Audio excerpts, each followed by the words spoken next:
Okay, so why is it so many logistics outsourcing relationships end in divorce? The last figure I looked at was about 83%. What's going wrong? Is it the third-party logistics companies? Is it the clients? Is it a bit of both? That's what we're going to talk about coming right up.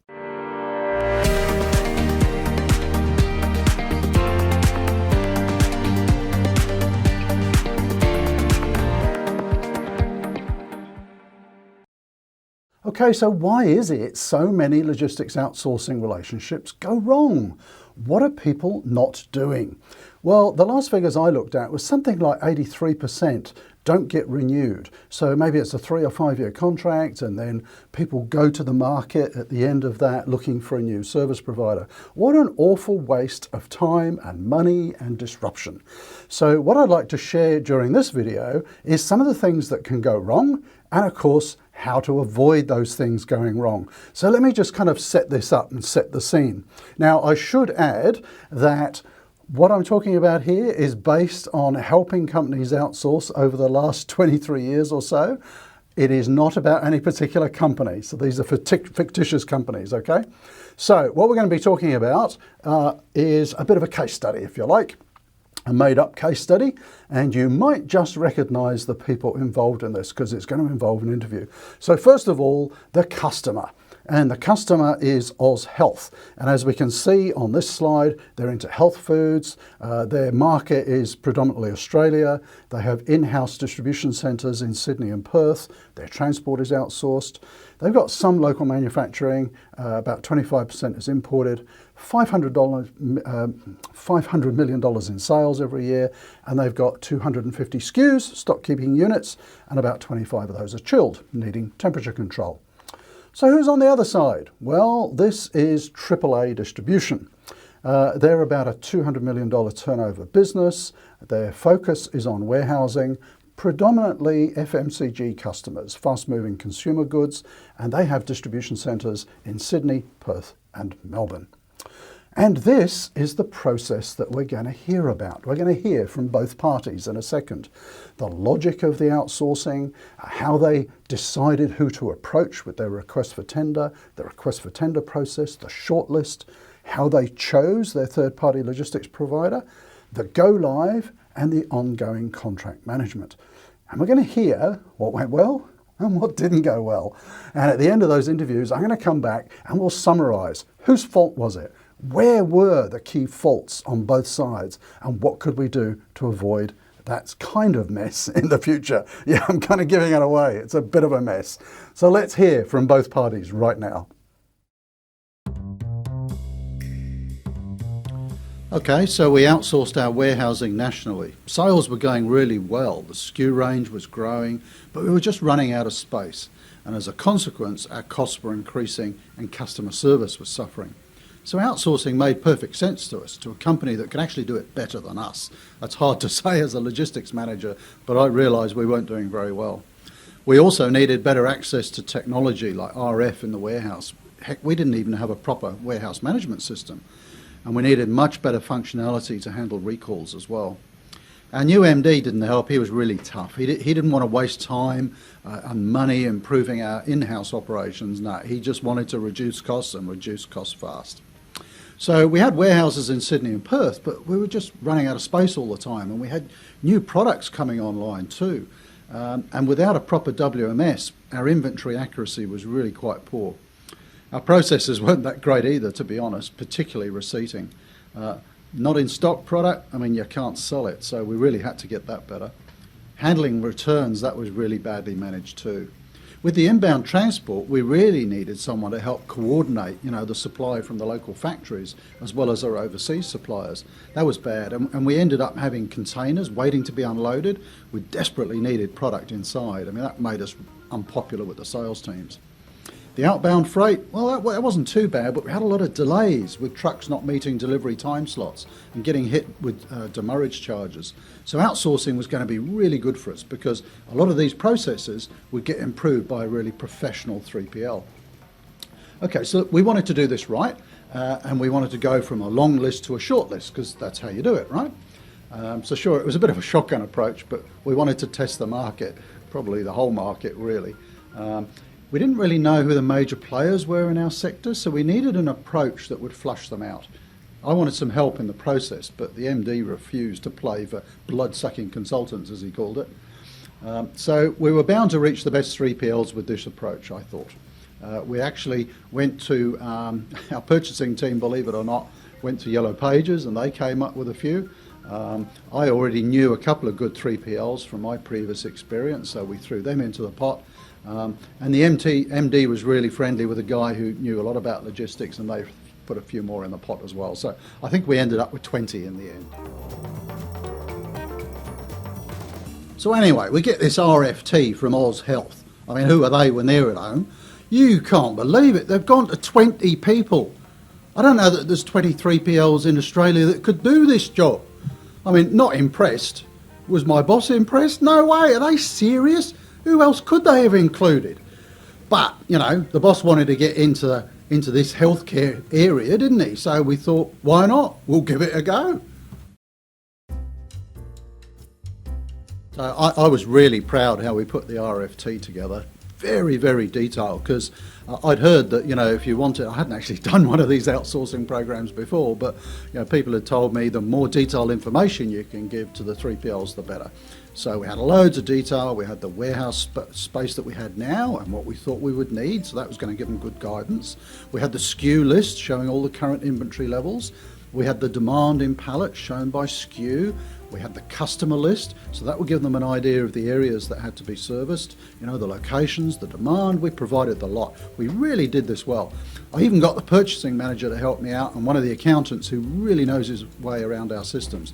I have to tell you, there was a few late nights in the office with pizza, but we really needed to get this right. I reckon they were really proud of their RFT. It was garbage. You can't believe what was in with it. I mean, the stuff that we'd normally expect, the whole introduction on their business, the scope of services, the information technology, all of that, oh, it was hopeless. We had to cost this. How are we going to cost it without all the information we need? What's required in terms of the service, to what service level, at what volume? And the BDM was away, so one of the business analysts did the costing. God, talk about a wing and a prayer. Okay, so then we got to the point of having a shortlist. So we'd sent out 20 requests for tender and we only got 10 back. Geez, it was worse than trying to get a plumber to call. I don't know what went wrong there. And the spread of pricing was huge, anywhere between $5 and $10 million. You'd think these guys would be professional enough to at least get in the same ballpark. And we had loads of different pricing models. Some put in unit costs, some put in monthly fees, another one had cost plus, you name it, we had it. And that made it really hard to compare the bids. So we picked the 5 cheapest from our shortlist, and that included some of the major players as well as some smaller ones. So it was a pretty good mix in the end. You never guess what, we made it to the shortlist. Oh, there was whoops going around the office. The MD was amazed. I mean, he was chuffed as anything, wasn't he? We didn't think we'd get in even on the short list. We were there. Couldn't understand why, but never mind, you know, we had to now differentiate ourselves. That's what they say, isn't it? And we had this great proposal that had gone in, and we'd done this great presentation. We were just waiting then to find out who were going to win it. I mean, we were rank outsiders, and suddenly now we're in with a chance. It was amazing, and the BDM was still on holiday. So we'd got it down to 5. To be honest, there wasn't a lot to tell them apart. So we wanted to do this process really well, and we gathered 5 senior managers to look at the proposals, and we invited those 5 companies to come in and present the solutions. So there was me, there was the MD, there was the finance director, the IT director, and the sales director. So we were going to have this really, you know, objective and inclusive evaluation process. They had quite a varied approach though. For example, one company just sent the MD on his own. I mean, he was great, really passionate about the business. Another one turned up with a team of 8 people. Can you believe it? I think they were all from different divisions of the business. I mean, I didn't quite understand who we were going to deal with. So anyway, at the end, we all sat around in the boardroom to review the proposals and the presentations. Of course, the MD wanted the cheapest one. We all wanted another one. And he gave in at the end because it was a cost-plus pricing model. So for a known sales volume, at least we'd get a known cost. That seemed to be a perfect outcome. Well, we're on the short list, so that was pretty cool, wasn't it? I don't think anyone thought we were in with a real chance of winning.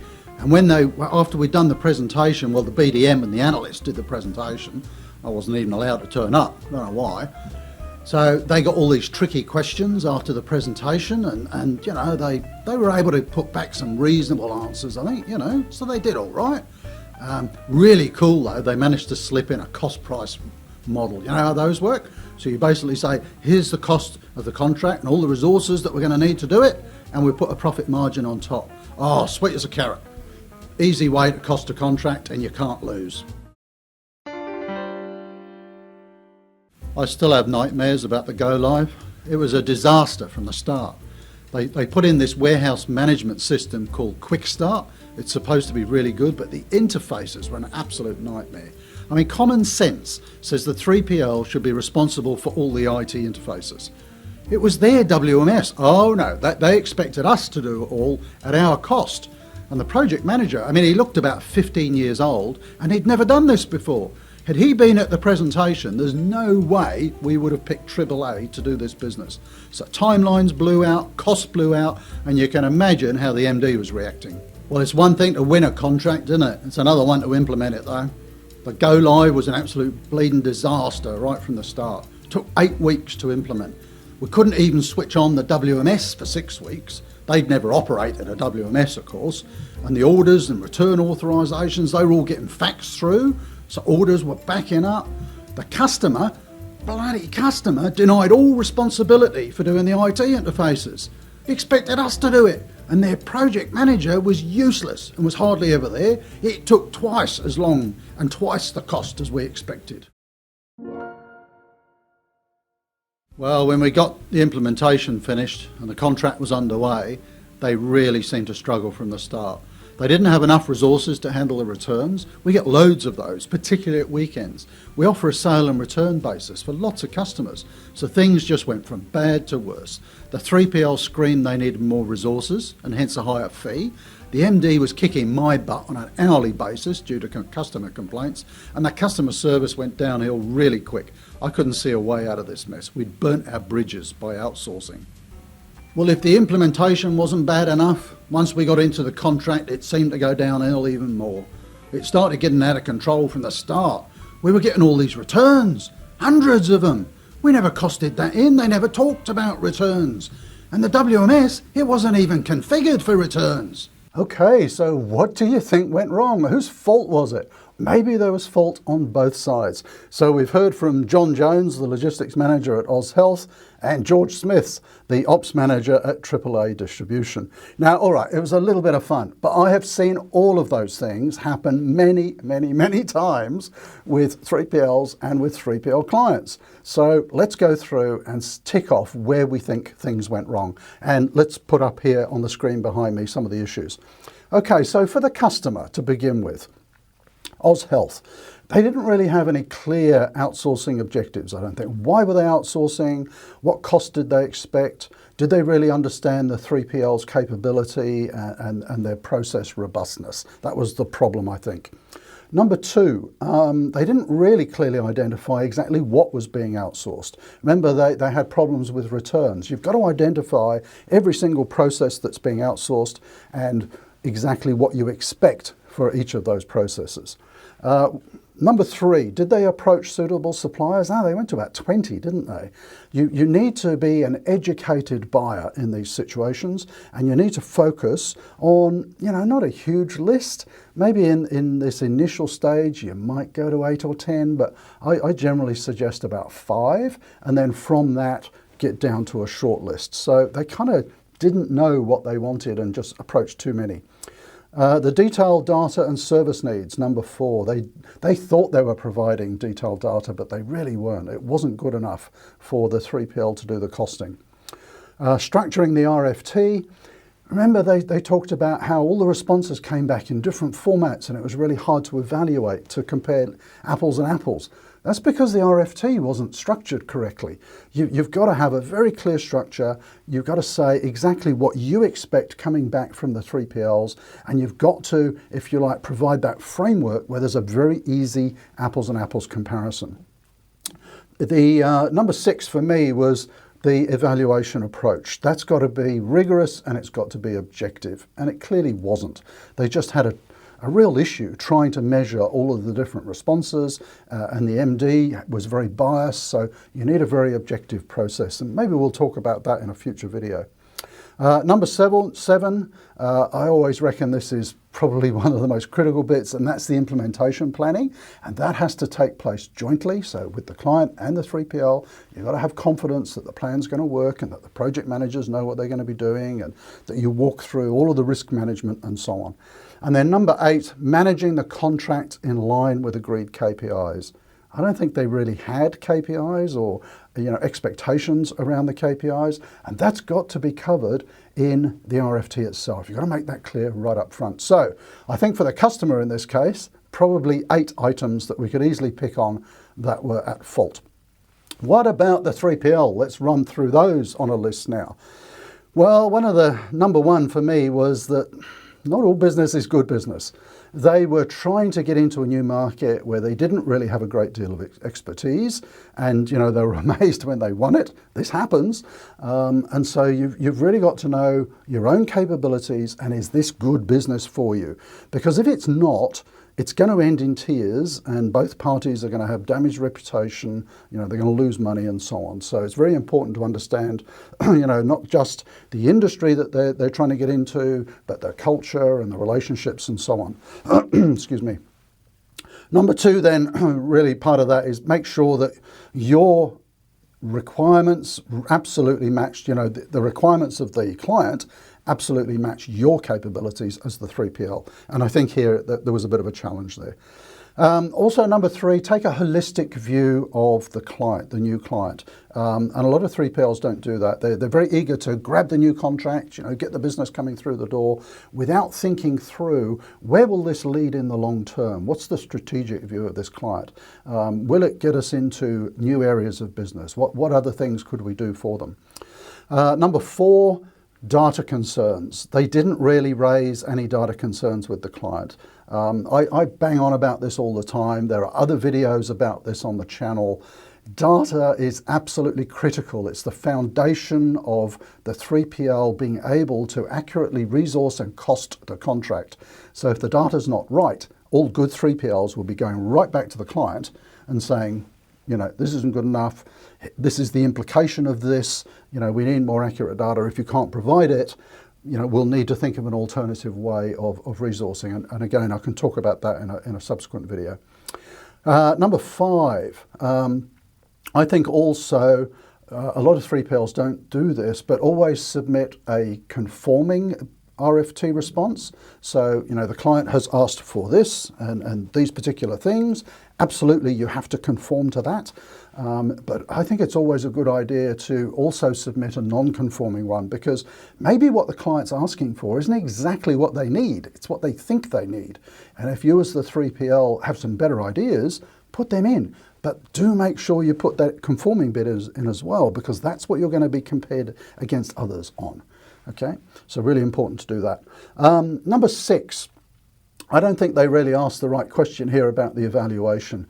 As the 3PL, if it's not absolutely clear in the RFT how the client is going to be evaluating the tenders, you need to ask. So, how important are different elements? And there could be, 8 or 10 elements there that they're going to be scoring you on.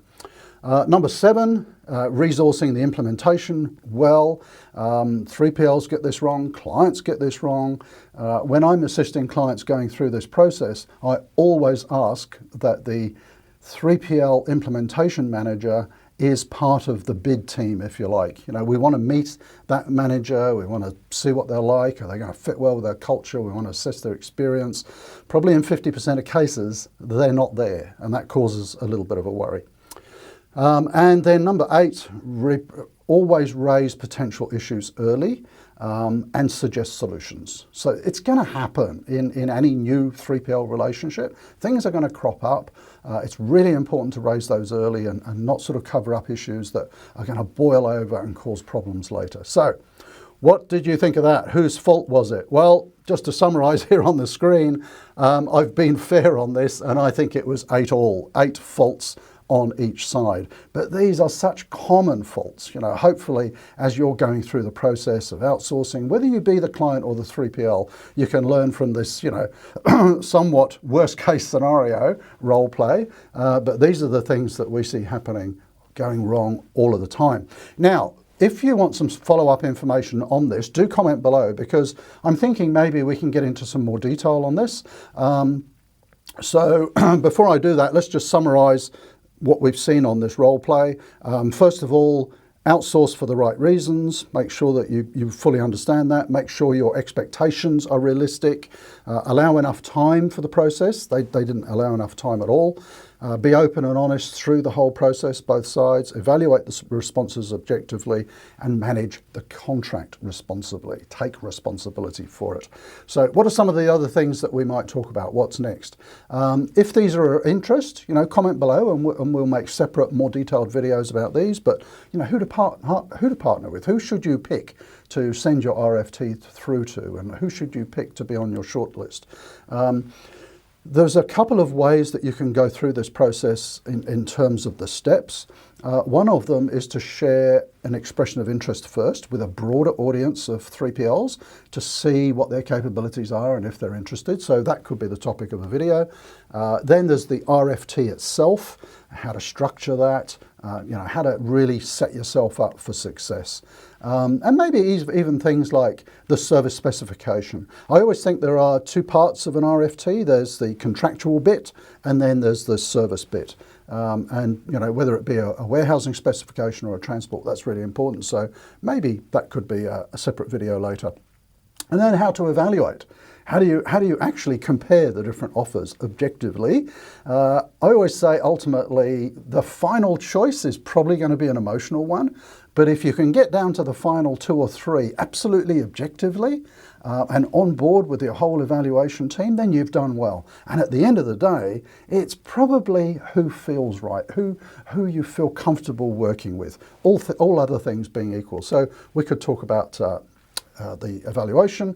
And finally, maybe we could talk about the implementation planning and the ongoing contract management. So again, let me know below if any of those specific sort of more detailed areas are of interest, and we can do videos on those. But I hope you enjoyed that, a little bit of fun. That interview was from a few years ago, but we found it in the archives and we thought, hey, let's share it because there's some really good lessons in that. Now, you know how it works. If you enjoyed this video, do like, do share, do comment below, because I personally respond to all of the comments on there. It's kind of what I spend my weekends doing. If you're not already subscribed, make sure you hit that subscribe button and hit the bell, because that way you get notified every time you have a new video coming out, and that's generally on a Wednesday. See you next week.